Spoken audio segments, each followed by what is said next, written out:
A carta de Paulo aos Romanos, capítulo de número 3.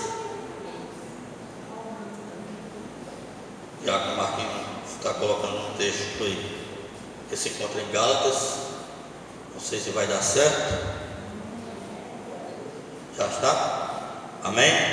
A igreja está lendo aí? Está na tela? Dá para ler não? Agora sim.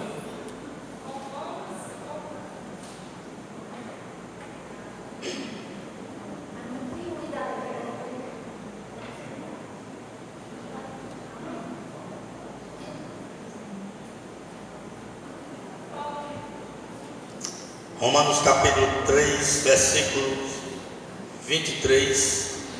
Primeiro vamos ler o Romanos 3, 10 a 12. Em seguida o versículo 23.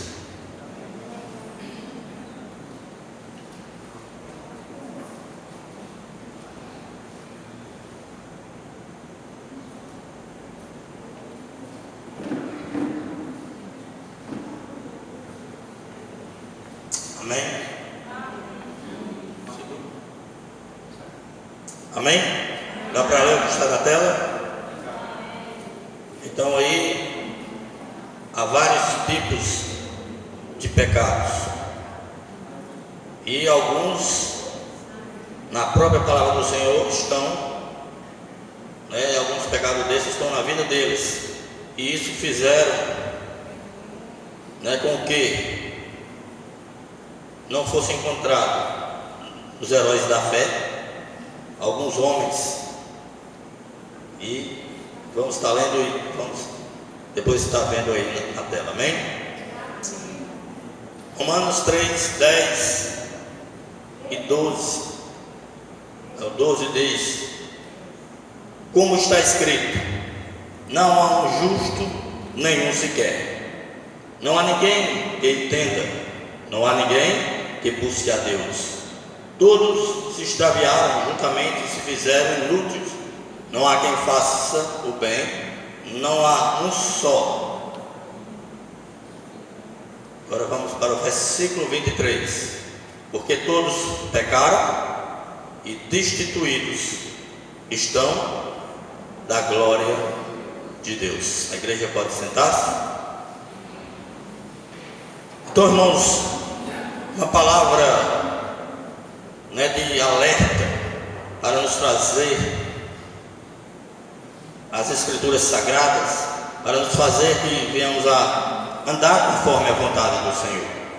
Então esse texto lido mostra que o homem está separado da presença de Deus. Por causa de um homem, o pecado entrou no mundo, e o pecado trouxe a morte, e a morte a todos os homens. Então todos são pecadores. Assim a palavra do Senhor nos fala. Na Bíblia existem alguns exemplos de homens tementes a Deus, outros não, mesmo chamados por Deus, mas optaram em fazer as suas próprias vontades. Deus, Ele, pelo pecado do homem, pela queda do homem, Ele não desistiu da sua criação favorita, a sua principal criação, que foi o homem. E diante dessa queda, que o homem optou por não obedecer a Deus e sim desobedecer, João 3,16 diz que Deus amou o mundo de tal maneira que deu seu Filho, para todo que nele não crê, não pereça, mas tenha a vida eterna. Mas temos um livre-arbítrio, temos uma vontade própria, e geralmente queremos fazer a nossa vontade, fazer aquilo que nos agrada do que o que agrada a Deus. Então dois homens, cada um por sua atitude, tomaram um rumo diferente para a sua salvação. Eu não posso afirmar que a salvação de um deles ou perca é uma realidade, porque a Bíblia não mostra, mas diante das suas atitudes, diante do pecado que morreu, que está aí, que é o de feitiçaria, tudo mostra que ele não foi salvo. Então, primeiro, Saul escolhido, levantado para ser rei em Israel. Deus havia dado algumas funções para Saul. Certa vez Saul aguardou Samuel por 7 dias, o profeta Samuel, para ali estar oferecendo sacrifício, holocausto, para ir a uma guerra. E aí Samuel não chega no tempo determinado. Então Saul, como rei, ele toma uma atitude que não deveria, de oferecer o sacrifício ao Senhor. Ele tornou-se impaciente, porque viu o povo se dispersando, ficando disperso, e ali ele oferece sacrifício. Então ele desobedece a uma vontade de Deus, a uma ordenança do Senhor, que seria do sacerdote. Então já começa a sair da presença do Senhor. O segundo, Deus manda que ele destruísse ao povo, os amalequitas, de criança a velho, homem, mulheres, até todo tipo de animal que encontrasse naquela cidade.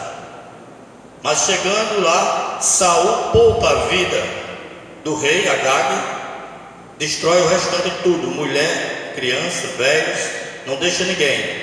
Também poupa a vida de alguns animais, que justificou dizendo que era para o sacrifício, também para alimentar os seus homens.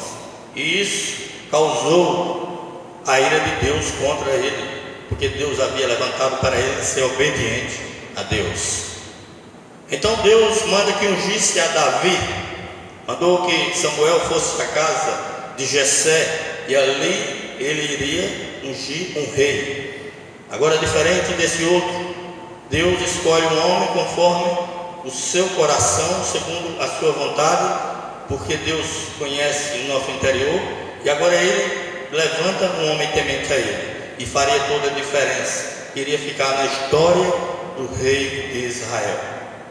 Então Deus manda Samuel ungir a Davi, um homem temente a Deus, diferente de Saul.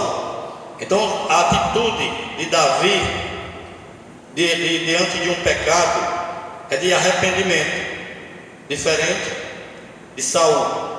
Davi também pecou, e contra leis que estavam no mandamento de homicídio e de prostituição, de adultério, porque ele havia adulterado com a esposa de Urias. Mas ele toma uma atitude. O Salmo 32 e o Salmo 51 vai mostrar que sua oração, o seu coração estava totalmente arrependido, e Deus se agrada da oração dele. Diferente de Saul, por ser ali abandonado por Deus, em vez de se arrepender e nada mais fazer para desagradar a Deus, ele vai fazer algo que leva à sua condenação e o seu juízo final. Ele vai buscar uma feiticeira para que ela venha trazer alguma luz, o que ele deveria fazer dali para frente, já que Deus não falava mais com ele. E aí se encontra o pecado de feitiçaria, está aí? Então foi o pecado que Saul morreu cometendo. Então ele não é encontrado na galeria dos heróis da fé, creio eu, por desobediência a Deus, e também porque morreu nesse pecado. Pecados todos cometemos. Há uma diferença de nos agradarmos do pecado ou cairmos nesse pecado. Então Deus se agrada daquele que se arrepende e deixa. Então esses homens estão lá registrados no Velho Testamento. E talvez você não, mas e a graça? A graça já estava lá, mas também no Novo Testamento há exemplo de pessoas agora que estão debaixo da graça. Lucas capítulo 10 fala de um jovem rico que se aproximou de Jesus e disse: bom mestre, que irei fazer para herdar a vida eterna? Jesus pergunta: por que me chamas bom, se há um só bom, que é Deus? Mas se queres herdar a vida eterna, segue os mandamentos. E aí Jesus cita os mandamentos, e ele diz: tenho feito tudo isso, Senhor, tenho obedecido. Jesus: mas ainda falta uma coisa: vende o que tens e dá aos pobres, e siga-me. Então isso fez com que ele ficasse triste e saiu da presença do Senhor. Então O coração daquele homem estava na sua riqueza, nas suas posses. Ele não admitiu deixar os seus bens para seguir a Jesus. Por isso que diz como é difícil um homem rico herdar o reino de Deus. Mas há outro exemplo de um pecador.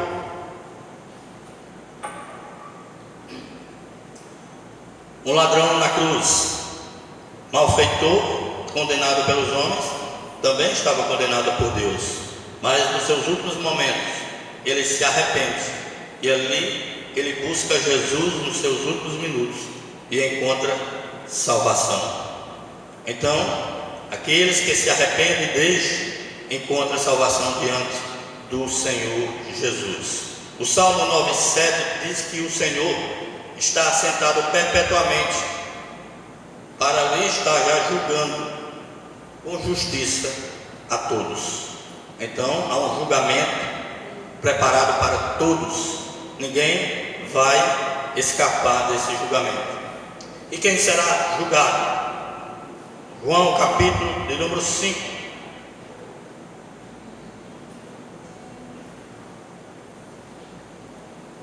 João capítulo de número 5, versículo 27 a 29 diz: Deu-lhe o poder de exercer o juízo, porque é filho do homem. Não vos maravilheis disso, porque vem a hora em que todos que estão nos sepulcros ouvirão a sua voz, e os que fizeram bem sairão para a ressurreição da vida, e os que fizeram mal para a ressurreição da condenação. Então vai haver esse julgamento. A Bíblia diz que todo joelho se dobrará, toda língua confessará que Jesus Cristo é o Senhor. Uns para ouvir: vinde bendito do meu Pai, e outros para ouvir: afastai-vos de mim, porque eu não vos conheço. Todos que pecaram, Romanos 2:12 diz: porque todos que sem lei pecaram, sem lei também perecerão, e todos que sob a lei pecaram, pela lei serão julgados. Então ninguém vai escapar desse tribunal, dessa justiça do Senhor. Todos, pequenos e grandes. Apocalipse capítulo 20, versículo 12 diz: e vi os mortos, grandes e pequenos, que estavam diante do trono, e abriu-se um livro, e abriu-se outro livro, que é o da vida e o dos mortos. Então Apocalipse capítulo 20, o versículo 15 diz que aqueles que não foram encontrados o seu nome escrito no livro da vida, é porque foi lançado no lago de fogo. A palavra do Senhor, ela está dando a direção, o rumo de todos. Então, se todos pecaram, estão afastados da glória de Deus, e agora necessitam de um Salvador. Então Jesus, por sua infinita misericórdia, ele veio porque ele viu que o homem não seria capaz de cumprir a lei. Então Jesus veio para nos salvar. É muito bom pregarmos a respeito de salvação, de prosperidade, de cura. É bom que alegra, traz ânimo a nossa alma, a nossa vida. Nos alegramos quando ouvimos uma pregação de uma cura, de alguém que estava numa situação difícil e Deus muda essa situação. Nos alegra, conforta o nosso coração. Mas se só pregarmos isso, muitos vão estar perdidos dentro da casa do Senhor. Muitos vão achar que estão salvos e perdidos. Não sou eu que estou falando, é a própria Bíblia que fala, que nos relata. Mateus capítulo 7, 21 a 23.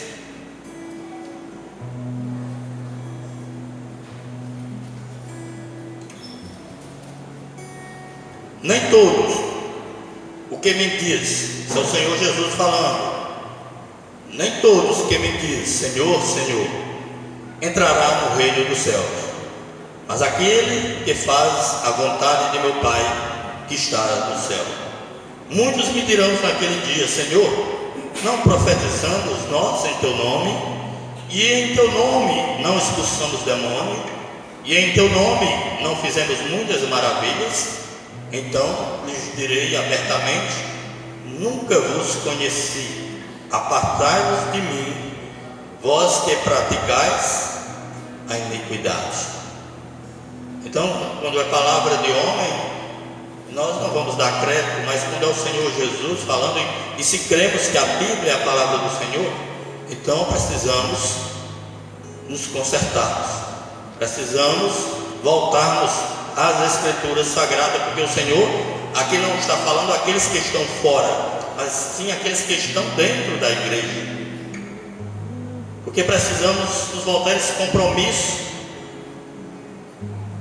de entendermos as Escrituras. E onde estarão essas pessoas que partem? Se Apocalipse 20:15 diz que foram lançadas, se partissem em Cristo, foram lançadas no lago de fogo, que essa é a segunda morte.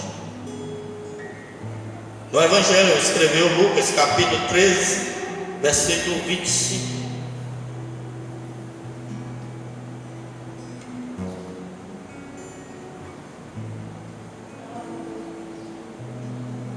Em verdade, digo que vem a hora, e agora é, que os mortos ouvirão a voz do Filho de Deus, e os que ouviram, viverão.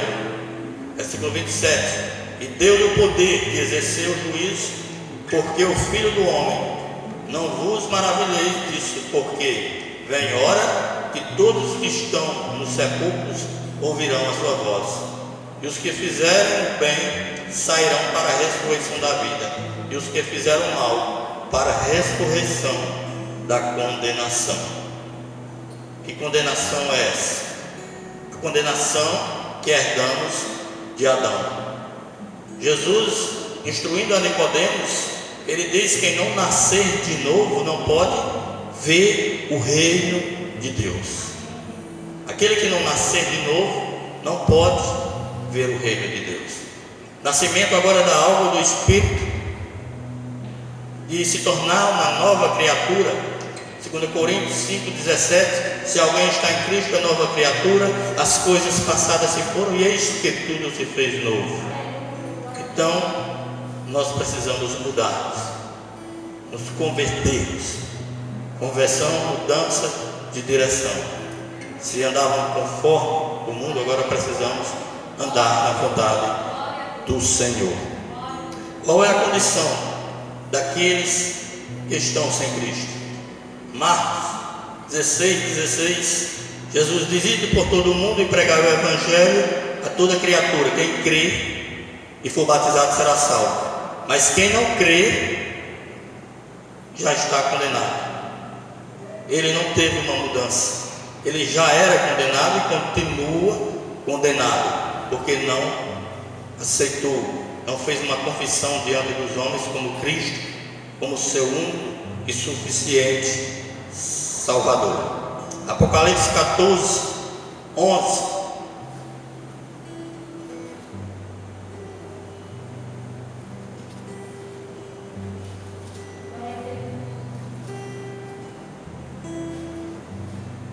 Veja a condição daqueles que estão sem Cristo quando partir. A fumaça do seu tormento sobe para todos sempre, e nem tem repouso, nem de dia, nem de noite, os que adoram a besta e a sua imagem, aqueles que receber o sinal do seu nome. Então, quem parte com Cristo vai ressuscitar para viver com Cristo. Quem parte sem Cristo são os adoradores da besta. Então lá não vai parar o sofrimento e o tormento, é de dia e de noite. Então precisamos nos reconciliarmos já com Cristo. Mas eu tenho feito tudo isso, você pode até falar, mas e os nossos vizinhos? Os nossos familiares, aqueles que ainda não confessaram a Cristo? Será que vamos pensar somente em nós? Que sentimento egoísta é esse? Eu não vou me compadecer com aquele que precisa saber dessa verdade. Mateus 13, 41 e 42.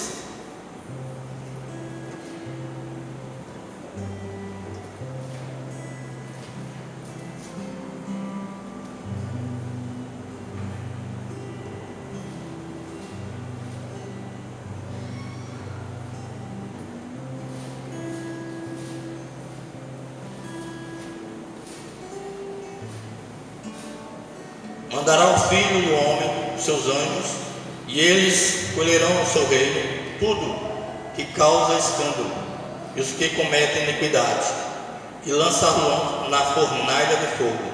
Ali haverá pranto e ranger de dentes. Então os justos resplandecerão com o sol no reino do seu Pai. Quem tem ouvidos, ouça o que a palavra nos diz. Eu repito, precisamos nos voltar para a palavra. As igrejas que pregam a palavra do Senhor, ela é assim, os bancos são contados, as pessoas. Mas aqueles que pregam o falso evangelho, aqueles que estão conduzindo as pessoas ao inferno, é lotadas, porque não estão expondo a palavra na sua verdade, na sua veracidade. Que adianta eu pregar aqui que você vai ser bem sucedido, e você não vai passar dificuldades, e depois você partir para uma vida sem Cristo? Como é que eu vou pregar só bens materiais? Até você não pode adoecer, pare de sofrer e não expor a Jesus Cristo. Então muitos estão padecendo porque estão afastados de Cristo. Então o que é que eu preciso? O que é que nós precisamos fazer? Primeiro, que já confessamos a Cristo como nosso Salvador. Romanos 10, 9. Se com tua boca confessares Jesus como teu Salvador, e em teu coração creres que Deus ressuscitou de dentre os mortos, serás salvo. Primeiro passo, confessar a Cristo, me arrepender dos meus pecados. Hebreus 11, 6 diz que sem fé é impossível agradar, porque é necessário que aquele que se aproxima de Deus creia que Ele é galardoador daqueles que o buscam. Então creia que você não está aqui em vão, você não está confessando a Cristo em vão, porque há promessa para as nossas vidas. Nós precisamos tomar uma atitude e nos consertarmos, nos rendermos aos pés de Cristo. Então declarar lá fora, sem nos envergonharmos do Evangelho, confessarmos a Cristo. Mateus 10, 32 diz: aquele que me confessar diante dos homens, eu confessarei diante do Pai que está no céu. Versículo 33 diz: mas aquele que me negar diante dos homens. Então nós servimos a um Deus bom, misericordioso, que ama a todos, que quer que todos sejam salvos. Mas à medida que Ele é esse Deus amoroso, bondoso, Ele também é justiça. E foi a palavra aqui quem declarou: aqueles que partirem sem Ele. Então não é Cristo que está lançando ninguém no inferno, somos nós mesmos, pelas nossas próprias vontades, porque não queremos renunciarmos. Jesus disse: se quiser vir após mim, negue-se a si mesmo, tome sua cruz e siga-me. Então minha cruz não é a minha empresa que está falida, a minha cruz não é um filho que está nas drogas. A minha cruz é eu me renunciar aquilo que me agrada e desagrada a Deus, é eu deixar por amor a Ele, é eu sair na hora de meio-dia e falar do amor dele, é nós sairmos na verdade, deixar o comodismo, deixar o nosso próprio eu, deixar de reinar em nossas vidas. Mas eu não sei pregar. Eu conheço pessoas que na igreja são tímidos, mas lá fora é um leão para discutir qualquer assunto, até o próprio reino de Deus, mas na igreja é tímido. Então precisamos olhar para isso aí, para que não venhamos a morrermos em nenhum desses pecados. Se eu pecar num desses, você tem a oportunidade de se arrepender. Você não vai perder a salvação, porque Cristo pagou um alto preço. Não é por qualquer coisinha dessa não. Enquanto estamos com fôlego de vida e nos arrependemos e procuramos nos consertarmos, Cristo já pagou o alto preço para que eu e você estivessem aqui. Mas diante de qualquer pecado desse, vai haver uma colheita que ninguém escapa dela. Então você vai deixar de usufruir o melhor, de viver na presença de Cristo. Mas se estivermos cometendo algo desses pecados, vamos colher. As consequências vem enfermidade, vem crise financeira, vem filho que se mede nas drogas. Porque o que vamos plantar, vamos colher. Não é parte. Eu aceitei a Cristo, agora tudo agora é paz na minha vida, é flores, não. Jesus diz: no mundo tereis aflição, mas vale a pena. Precisamos nos conscientizar que vamos partir daqui um dia. Se alguém escapar de novo de velho, não vai passar, ao menos que Jesus volte e todo joelho vai se dobrar diante dele, toda língua vai confessar que Jesus Cristo é o Senhor. Então volte à presença do Senhor. Romanos 6:23 diz que o salário do pecado é a morte, mas o dom gratuito de Deus é a vida eterna. Uma vez que Adão pecou, e através desse único homem entrou o pecado no mundo, e no pecado trouxe a morte, e a morte atingiu toda a humanidade. Então, como por um único homem entrou o pecado, também por um único homem veio a salvação para as nossas vidas. Jesus Cristo, o Filho de Deus. Amém? Então que o Senhor aplique essa palavra em nossos corações, para que estejamos perseverando, para que estejamos rejeitando o pecado e buscando mais estar na presença do Senhor. Leia as Escrituras, ter essa prática, esse hábito, porque é impossível o homem conhecer a Deus se não lê a palavra do Senhor. Orarmos, isso aí eu já mexo comigo, tenho que orar mais, eu oro pouco, eu leio mais do que oro. Então precisamos estar balanceando, orar e ler a palavra. Amém? Então que o Senhor nos abençoe. Vamos ficar de pé.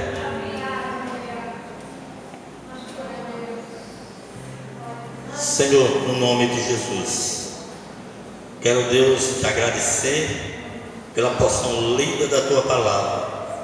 Quero te agradecer por todos que, Deus, nessa noite se encontram neste lugar, porque é o Senhor, Deus, que tem movido a vida de cada um, Senhor.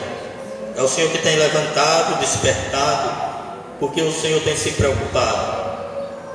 No nome de Jesus, ó Pai, nos leva em paz para os nossos lares, abençoa cada um, livra de acidentes, de incidentes, livra das setas de Satanás, Dá uma semana abençoada, Senhor, na tua presença. No nome de Jesus. Te agradecemos pelo alto preço.